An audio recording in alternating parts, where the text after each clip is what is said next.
अस्सलाम वालेकुम। मैं डॉक्टर ज़ीशान तुराबी आले यासीन क्लिनिक हुजरा मस्जिद के सामने मुबारकपुर से आप लोगों को कुछ इंफॉर्मेशन देना चाहता हूँ। जैसा कि आप लोग देख रहे हैं कि आजकल हमारे कस्बा मुबारकपुर में डेंगू, टाइफाइड, मलेरिया और डायरिया जैसी बीमारियाँ फिर से फैल रही हैं। तो इसमें थोड़ा सा आप लोग एहतियात करें, थोड़ा सा खाने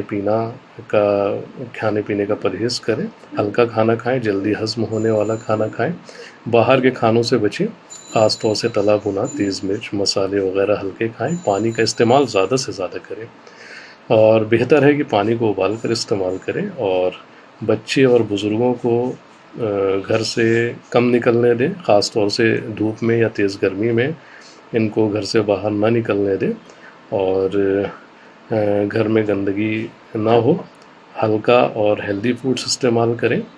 और अगर काफ़ी दिन से गले में दर्द, बुखार, सर्दी, खांसी, नज़ला, ज़ुकाम, हाथ पैरों में खिंचाव की शिकायत है तो फ़ौरन अपने डॉक्टर्स से मिलें और ख़ुद दवाएं लेने से बचें और ख़ास तौर से डॉक्टर की सलाह के बिना बिल्कुल भी दवा ना लें।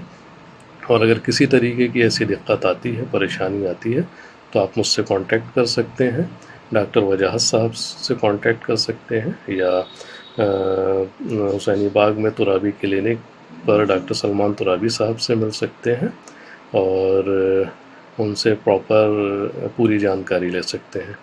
प्लेटलेट्स का ख़ास तौर से ध्यान रखें, प्लेटलेट्स ना गिरने दें और पानी का भरपूर इस्तेमाल करें। बाकी आप लोग अपनी सेहत का ख्याल रखें, अगर कोई दिक्कत आती है तो मुझसे मिल सकते हैं, परेशान ना हो और हेल्दी खाना खाएं, हेल्दी फूड्स लें। ठीक है, खुदा हाफिज़।